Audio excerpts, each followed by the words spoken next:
विश्वरत्न घडवण्याच्या पाठीमागे शारदा आंबेडकरांचा सुद्धा तेवढाच मोलाचा वाटा आहे. म्हणून त्या सुद्धा आपल्या प्रेरणास्थान आहेत आपल्यासाठी, जशी रमाई आहेत. आता रमाईच्या विषयी मी जास्त काही सांगणार नाही, सर्वांना तुम्हाला माहितच आहे. असं म्हणजे रमाईच्या विषयी आज सर्वांनी सांगितलं असतं, पण सविता आंबेडकरकडे कोणी वडलं नसतं.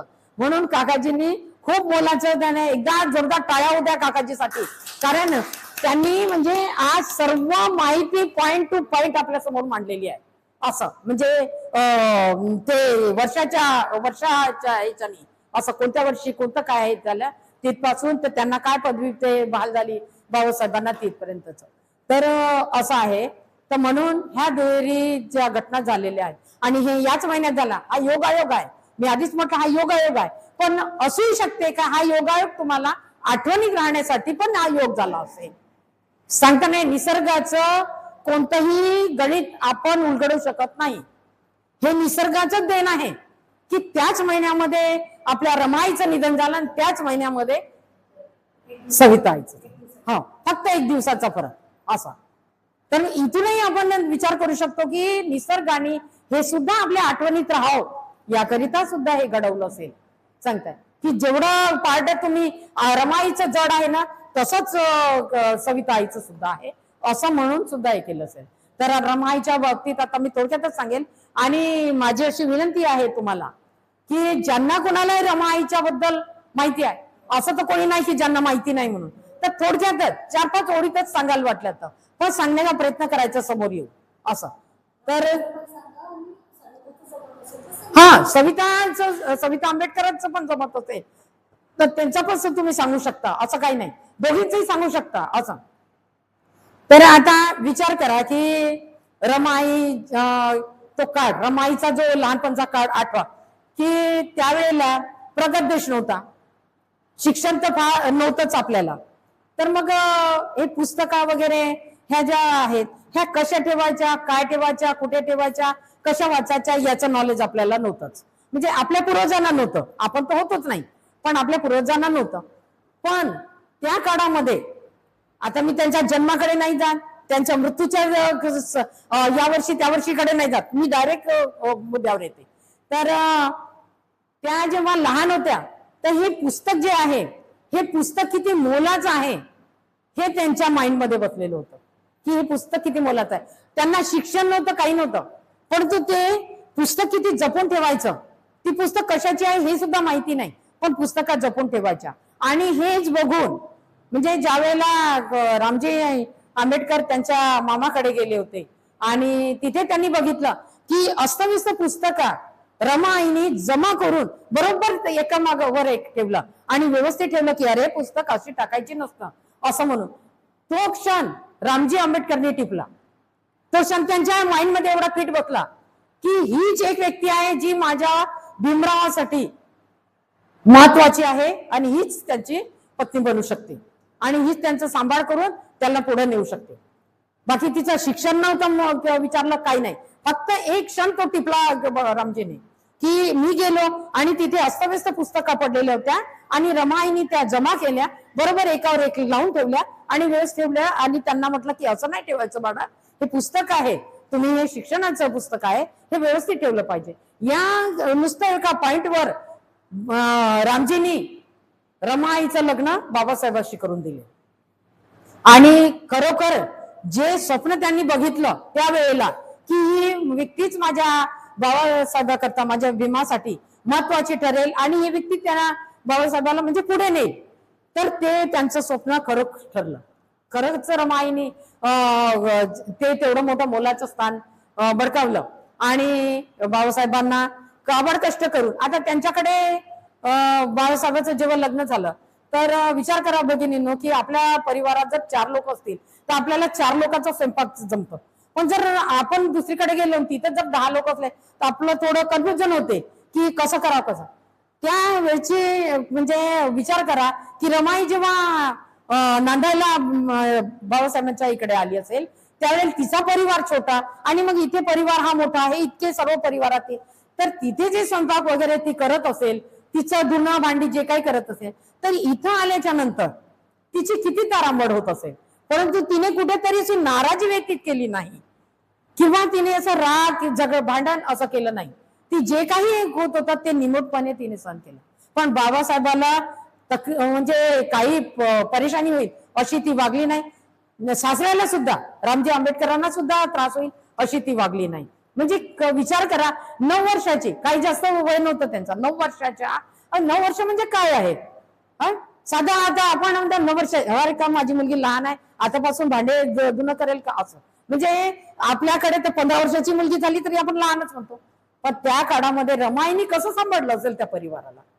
आणि मेन म्हणजे बाबासाहेबाला वेळोवेळी त्यांना जे काही म्हणजे आवश्यक होतं, वेळेवर तिथे अभ्यास करत बसले तर पाणी वेळेवर देऊन देणे आहे, तिथे लाईट बरोबर राहायला पाहिजे म्हणून ते त्या दिव्याचा प्रकाश तिथे करत, आणि तासन तास त्या बसून राहत, झोपत नव्हत्या, तासन तास त्या बसून राहत. आणि हेच त्रास त्यांना, हाच म्हणजे जो काही कष्ट त्यांना झाले, पोटभर जेवण नाही, सर्वांनी जेवायचं आणि तिने उपाशी राहायचं, असं हे जे काही तिथे परिस्थिती घडली. आणि त्यामुळेच रमाईचं निधन लवकर झालं, कारण त्यांना तो आजार जडला असा.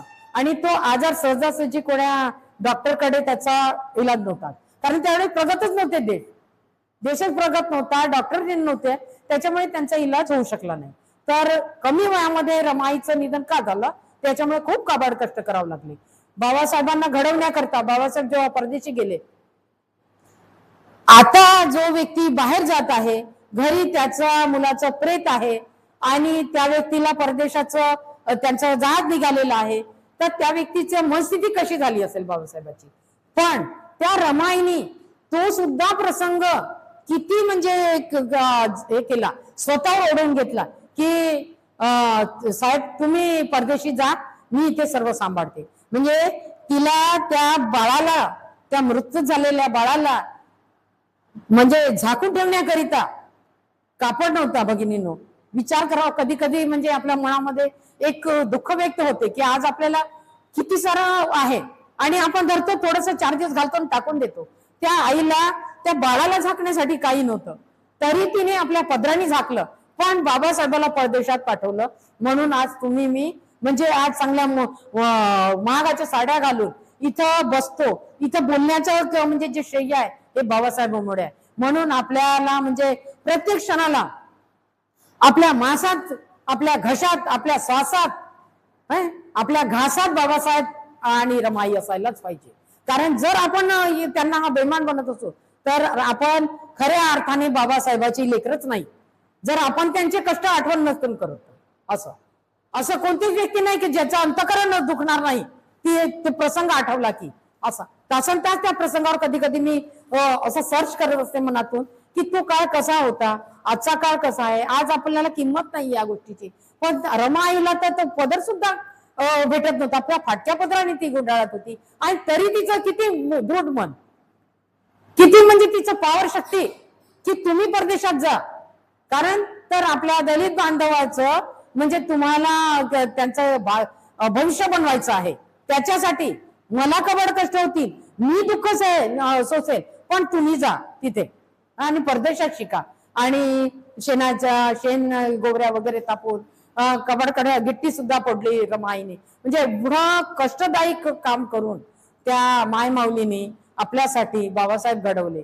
त्यांचे श्रेय इतकं आहे आपल्या जीवनात की आपण त्यांचा शब्दच नाही, आपण ही मोजके शब्द त्यांच्यासाठी लावतो की रमाई आईने कष्ट केले म्हणून, कारण शब्दच नाही आहे त्यांच्याकरता. त्यांचं जे मौलाचं स्थान आहे आपल्या मनामध्ये, आपल्या हृदयामध्ये, त्याच्यासाठी शब्द नाही. पण थोडक्यात आपल्याला तेवढंच सांगता येते की त्यांचं कबाड कष्ट किती केले त्यांनी आणि बाबासाहेब घडवले. बाबासाहेब नसते तर तुम्ही आम्ही नसतो. आणि शिक्षण, आज जे परदेशात जातात शिक्षणाला विसरून जातात, त्या रमाईला विसरतात आणि त्या बाबासाहेबाला विसरतात.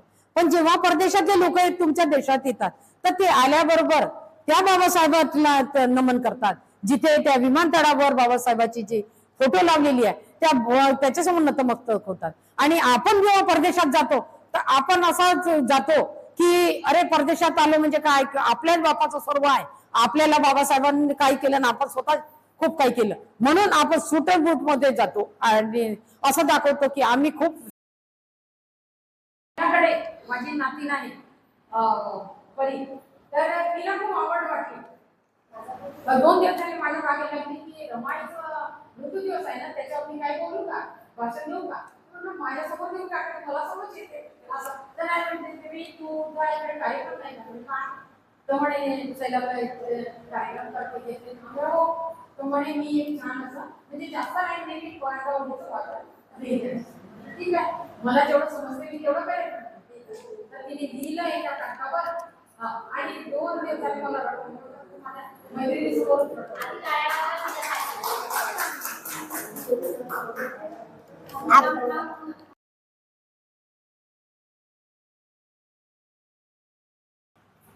सर्वांना जय भीम. यांचा स्मृती दिन 30/5/2026 शनिवार. आपले आदर्श बुद्ध बाबासाहेब यांना आदरांजली. मी आपल्या समोर माता रमाई बद्दल थोडक्यात माहिती सांगणार आहे. रमाईचा जन्म 7 फेब्रुवारी 1891 रोजी वनन या गावी झाला. त्यांच्या आईचे नाव रखमाबाई तर वडिलाचे नाव भिक्खू धुते असे होते. वयाच्या अवघ्या 9व्या वर्षी रमाईंचा विवाह भीमरावाशी झाला.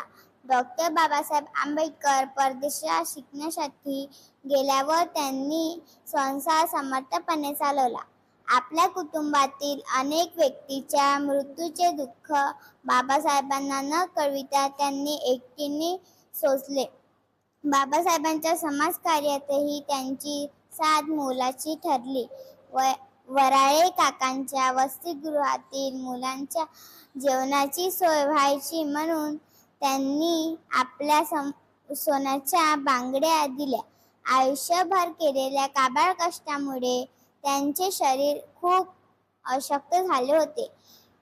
थॉट्स ऑन पाकिस्तान हा ग्रंथ डॉक्टर बाबासाहेब आंबेडकरांनी रमाईंच्या पवित्र स्मृती अर्पण केली. दलित आई व्हीआयपी माणसांना मान. अरे बाबासाहेबान दिलं हे बाबासाहेबान, बाबासाहेबान दिलं बाबासाहेबान. व्हीआयपी राणं व्हीआयपी खाणं व्हीआयपी माणसांना मान. व्हीआयपी राणं व्हीआयपी खाणं व्हीआयपी माणसांना मान. हे बाबासाहेबान दिलं बाबासाहेबान, बाबासाहेबान दिलं बाबासाहेबान. भीमामुळं बदलली रे जिंदगी, आज अजीज तरीची कपड त्याला अंतराचा वास. भरीक सुट्टन भरीक उठन अंगावर दिसून नान, भरीक सुट्टन भरीक उठन अंगावर दिसून नान. हे बी बाबासाहेबान दिलं बाबासाहेबान, बाबासाहेबान दिलं बाबासाहेबान. आतापर्यंत जेव्हा थोडं समजायला लागला, पण तेवढा काही अजून अभ्यास नाही त्यांचा. ज्यावेळेस बाबासाहेबांनी त्यांच्याशी जेव्हा लग्न केलं, जसं आता ताईंनी सांगितलं की समाजामध्ये सगळेच त्यांना बाप म्हणतात, तर मग त्यांच्याशी लग्न कसं करणार कोणी? तर हाच प्रश्न बाबासाहेबांना कोणीतरी असा केला की का बरं तुम्हाला आपल्या समाजामध्ये मुली मिळाल्या नाही का? तुम्हाला ब्राह्मणाचीच मुलगी तुम्ही का केली? ब्राह्मण तर तुमचे एवढे म्हणजे कट्टर विरोधी आहेत, तुमचा विरोध करतात, पण का बरं तुम्ही ब्राह्मणाच्या मुलीशी लग्न केलं? त्यावेळेस बाबासाहेब उत्तर देतात की या समाजामध्ये मला सगळ्याच माझ्या आया बहिणी मला बाप म्हणतात, असं एकही नाही की जो मला बाप म्हणत नाही, तर मी माझ्या समाजातल्या मुलीशी लग्न कसं कर? हे उत्तर बाबासाहेब देतात. आणि पुन्हा दुसरी सांगायची म्हणजे गोष्ट, आम्ही लहान असताना जेव्हा 1956 मध्ये बाबासाहेबांनी दीक्षा दिली, तेव्हा आमची आई सांगायची, आमची आई गेली होती ते पाहायला, आमची आई सांगायची जेव्हा बाबासाहेबाच्या स्वागतासाठी लोक यायचे हार टाकायला, तर त्या माई साहेब समोर होत्या म्हणे. तर बाबासाहेब म्हणजे त्यांचे विरोधी खूप होते, तर कोणी हार टाकायला समजा जवळ आलं तर त्या आपल्या हातामध्ये हार घ्यायच्या. बाबासाहेबांना त्यांनी कोणालाही स्पर्श नाही करू दिला, अशी आमची आई सांगायची ती सत्य परिस्थिती. बस मी त्यांच्याबद्दल एवढं सांगू शकेल. आणि आपण माता रमाईचं आता बाकी ताईंनी सांगितलं, आता छोट्याशा मुलींनी सुद्धा सांगितलं, तर मी त्यांच्या जीवनातला एक प्रसंग सांगते. जेव्हा 1934 मध्ये बाबासाहेब त्यांना राजगृहामध्ये घेऊन गेले, यशवंत, तेव्हा त्यांचे 4 मुलं मरण पावले होते आणि एकटा यशवंतच होता. तर यशवंतला घेऊन ते जेव्हा राजगृहामध्ये 1934 मध्ये गेले, तर बाबासाहेब ते काही दिवसासाठी बाहेर मीटिंगला गेले, एका सभेला. त्यांना म्हणजे काही दिवस राहायचं होतं. मग एकटं रमाईला कसं सोडणार, म्हणून त्यांनी त्यांचे ते धारवाडमध्ये त्यांचे ते एक मित्र होते वराडे म्हणून, त्यांच्याकडे घेऊन गेले आणि त्यांच्याकडे त्यांना ठेवलं. मग त्यांना कसं घरात असं वाटलं, बाहेर अशा आल्या तर त्याचे जे वराडे म्हणून होते ते हॉस्टेल चालवायचे. तर रोज तिथे आवारामध्ये लहान लहान मुलं खेळायला यायचे, पण त्या दिवशी त्यांना एकही मुलगा दिसला नाही. 2 दिवसाच्या आधीपासून त्यांनी त्या वराडेंना प्रश्न केला की का बरं 2 दिवसापासून मी बघत आहे ते मुलं दिसत नाही खेळायला आवारामध्ये. तेव्हा तो एकदम नर्वस चेहरा काढून म्हणतो की हॉस्टेलमध्ये 2 दिवसापासून काही भोजन आलेलं नाही, मुलं 2 दिवसापासून उपाशी आहेत, आणखी 3 दिवस काही जेवणाचं साहित्य येणार नाही, त्यामुळे मुलं 3 दिवस आणखी उपाशी राहणार. हे पाहून मुलं माता रमाईला खूप असं दुःख झालं ना त्यांना. त्यावेळी त्यांच्या 4 मुलांची आठवण आली की एका गोळीसाठी त्यांच्या मुलाचा जीव गेला. तर त्यांचं कसं हृदय भरून आलं, अंतःकरण भरून आलं. त्या गेल्या आणि त्यांचं ते सोबतच होतं. आपल्या बांगड्या आणल्या त्यांनी सोन्याच्या आणि त्यांच्या हातामध्ये दिल्या की हे जा, हे तुम्ही विका किंवा गहाण ठेवा, पण या मुलांसाठी तुम्ही जेवणाचं साहित्य आणून मुलांना आधी तुम्ही तृप्त करा. ते मग वराडे साहेब गेले, त्याच्यामध्ये काही ते सामान वगैरे आणून त्यांनी त्या मुलांना जेवण तयार करून त्यांना जेव वगैरे घातलं. मुलं इतके तृप्त झाले की एकदम, आणि त्याच्याबरोबर जास्त इतकी खुशी झाली त्यावेळेस माता रमाईला की त्यांची खुशी कशी मावत नव्हती. आणि तेव्हा त्यांच्या मनाला कसं शांत वाटलं ना आतमध्ये जाऊन. जेव्हा डॉक्टर बाबासाहेब आंबेडकर ज्या वेळेस 1934 मध्ये माता रमाईला आणि यशवंतला राजगृहामध्ये घेऊन गेले, तिथे गेल्याच्या नंतर ते एका सभेला निघून जातात आणि यशवंत आणि माता रमाई हे दोघं मायलेक एकटेच असतात घरामध्ये. त्यावेळेस माता रमाई पूर्ण घर फिरतात, एक एक कमरा पाहतात. फिरता फिरता त्यांना एकदम त्यांच्या 4 मुलांची आठवण येऊन जाते. ते आपल्या मनात म्हणतात की एवढा मोठा बंगला बांधला माझ्या साहेबांनी, पण आज माझे 4 मुलं नाही आहेत. आज माझे 4 मुलं जर असते तर माझा यशवंत आणि माझे 4 मुलं, 5 मुलांनी माझं घर कसं साजून दिसलं असतं. खूप त्या अंतकरणातून दुःखी होतात आणि डोळ्यातून अश्रू गाळत गाळत आणखी पूर्ण घर फिरतात. निसर्गाने माझी 4 मुलं नेली आणि एवढं मोठं मला आज एवढं वैभव आलं, एवढं ऐश्वर आलं, हे कोणत्या कामाचं. अशा माता रमाई ते स्वतःला मनामध्ये कोसतात आणि येऊन ते बाहेर बाल्कनीमध्ये येऊन बसतात आणि एकसारखं ते आपल्या घरामध्ये एकसारखं टक लावून पाहतात आणि त्या मुलांच्या आठवणीमध्ये मुलांना ते अंतकरणातून असं म्हणजे आवाज देतात, त्या मुलांशी बोलतात की बाळांनो बघा, एवढा मोठा तुमच्या बाबांनी बंगला बांधलेला आहे. त्यावेळेस मी म्हणजे किती बदनशीब होती की मी तुम्हाला वाचवू शकली नाही. एका गोळीसाठी, एका इंजेक्शनसाठी मी तुम्हाला वाचवू शकलेली नाही, असं म्हणून त्या मुलांना म्हणतात. पण आता काय करू, मी किती विसरण्याचा प्रयत्न करते पण मी तुम्हाला विसरू शकत नाही. ह्या आठवणीमध्ये मग त्या माता रमाई थोडा वेळ बसतात, खूप रडतात, त्या खूप रडतात. तर या प्रसंगावरून एक मी गीत सादर करत आहे. त्यांना कुठेतरी असं वाटते की माझे मुलं आले पाहिजे, माझे 4 मुलं मला दिसले पाहिजे, असं त्यांच्या मनात वाटते. तर हे गीत ऐका. या ना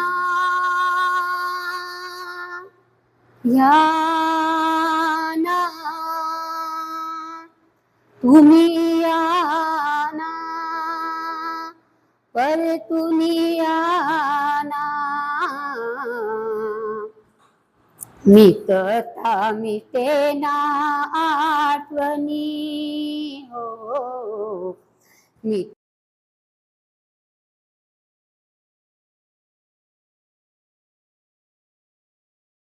आठवणी हो, कळविल नाही रमेश भीमा तुम्हा विदेशी असता हो,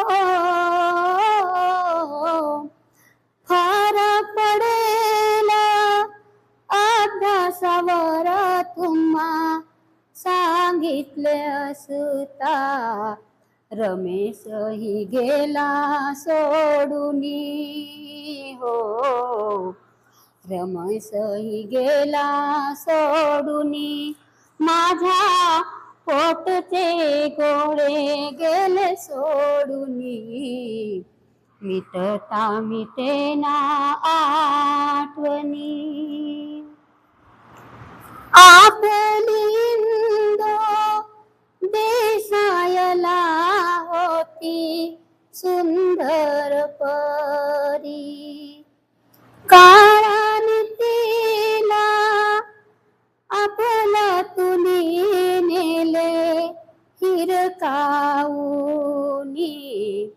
नियमाने नजर लावूनी हो, नियमाने नजर लावूनी माझा पोटचे गोळे गेले सोडूनी मिटता मिटेना आठवणी हो, मिटता मिटेना आठवणी तुम्ही विदेशी मी गरिबीशी झुंज देत असताना हो, आपला गंगाधर मरण पावला एका गोळी विना तोही गेला सोडूनी हो, तोही गेला सोडूनी माझे पोटचे गोळे गेले सोडूनी मिटता मिटेना आठवणी हो, मिटता मिटेना आठवणी तुमचा राजा बिंडा होता तो राजरत्न होता हो, तोही गेला आम्हा सोडून जीव की जीव प्राण होता किती बाबासाहेब रडूनी हो, किती दादासाहेब रडूनी माझ्या पोटचे संपूर्ण महापुरुषांना त्रिवार वंदन. आणि आज संयुक्तरित्या आज आपण माता रमाई आणि माईसाहेब आंबेडकर यांची संयुक्तरित्या स्मृती दिन साजरा करत आहोत. त्याबद्दल आपण सगळे या क्लासमध्ये एकत्रित झालेलो आहोत. तर त्यांना सर्वप्रथम त्रिवार विनम्र अभिवादन आणि तुम्हा सगळ्यांना मैत्रीपूर्वक जय भीम. माता रमाई बद्दल सगळ्यांनाच माहिती आहे आणि सविता आंबेडकर विषयी आपल्याला जो काही गैरसमज होता तो बागडे काकाजींनी बऱ्यापैकी आपल्या डोक्यातून तो जो गैरसमज होता बऱ्यापैकी त्यांनी बाहेर काढलेला आहे. लहानपणापासून आम्ही पण तोच म्हणजे जातीवादच आपल्या डोक्यामध्ये होता, म्हणजे आपण बुद्धिस्ट आणि त्या ब्राह्मण. त्यांनी 8 वर्षाचा जो कालावधी होता त्यांनी खरंच म्हणजे खूप प्रामाणिकपणे तो कालावधी त्यांच्यासोबत घालवला त्यांनी. आणि बाबासाहेबांना जर त्यांनी तो 8 वर्षाच्या कालावधीमध्ये साथ जर दिली नसती तर त्यांचं जे लिखाण होतं भारतीय संविधान आणि बुद्ध आणि त्यांचा धम्म हा पूर्ण होऊच शकला नसता. आरोग्याने समजा साथ दिली नसती तर त्यांचे जे हाती असलेलं कार्य हे पूर्णतः गेले नसते. तर त्यांचं सुद्धा खूप मोलाचं असं योगदान आहे, पण ते आपण योगदान भुलून जात असतो. आपण म्हणजे विद्येने जरी शिक्षित असलो तरी काहींनी खूप चांगल्या पद्धतीने सांगितले की आपल्याला सम्यक दृष्टिकोन अजूनपर्यंत आलेला नाहीये. आपण इथल्या मोठमोठ्या पदावर गेलेलो आहोत, खूप मोठे अचीव पद केलेली आहेत किंवा प्रत्येक क्षेत्रामध्ये गेलेले आहोत, पण बाबासाहेबांनी ज्या व्यक्तीला 8 वर्षामध्ये आरोग्याच्या दृष्टीने जो साथ दिलाय त्यामध्ये त्यांना कुठेतरी आपण कमीच लेखत गेलेलो आहोत. आणि यामध्ये जे कमकुवत बुद्धीचे लोक आहेत, ज्यांनी गाण्याद्वारे त्यांची अवहेलना केलेली आहे, त्यांना कमी लेखलेलं आहे, त्यांच्या कार्याची तर कीर्ती केलीच नाही, पण जे कार्य केले ते पण समोर येऊ दिलेलं नाही. ही खूप मोठी शोकांतिका आहे आणि ते आज आपण विसरून त्यांना पण रमाई मातेसारखंच माई साहेबांना सुद्धा तेवढं स्थान द्यायला हवं. त्या रमाई माता हा त्यागमूर्ती होत्या. त्यांनी प्रत्येक प्रसंगामध्ये काबाड कष्ट करून शिक्षणासाठी बाबासाहेबांना खूप असं मोलाचे असे साथ दिलेली आहे आणि त्याचप्रमाणे आरोग्य जपण्यासाठी सविता मातांनी खूप साथ दिलेला आहे. दोघींचे कार्य खूप मोलाचे आहे आणि ते आपल्याला विसरून जाता कामा नये. म्हणून आजच्या प्रसंगी एवढंच म्हणू इच्छिते की दोन्ही मातांना आपण स्मृतिदिनी त्यांना जेवढं आठवत आहोत तर त्यांच्या कार्यांना आठवून आपण आपल्यामध्ये त्या सगळ्या गोष्टींचा अंगीकार करून त्यांनी जो त्याग, समर्पण आणि प्रेरणा दिलेली आहे त्या सर्व महामानवाला त्रिवार वंदन आणि सर्वांना मैत्रीपूर्वक जय भीम. भारतरत्न डॉक्टर बाबासाहेब आंबेडकर यांच्या जीवनाचा आधारस्तंभ म्हणजे माता रमाई आंबेडकर. त्या कितीही संकटातही असून त्यांनी शिक्षण, विचार आणि संघर्ष यांना खंबीर साथ दिली होती. स्वतःकडे दुर्लक्ष करून त्यांनी बाबासाहेबांच्या शिक्षणास मदत केली आणि पुन्हा समाज महापरिवर्तनाचा निर्माण करण्यास त्यांनी मोलाचा वाटा उचलला होता. आणि त्याग, प्रेम, सहनशीलता, निस्वार्थ ममत्व यांनी त्यागमूर्ती म्हणजे माता रमाई एका महान संघर्षकाचा यशामागे एका स्त्रीचा निस्वार्थ त्याग असतो म्हणजे माता रमाई. माझे 2 शब्द बोलून संभविते. जय भीम. सर्व महामानवांना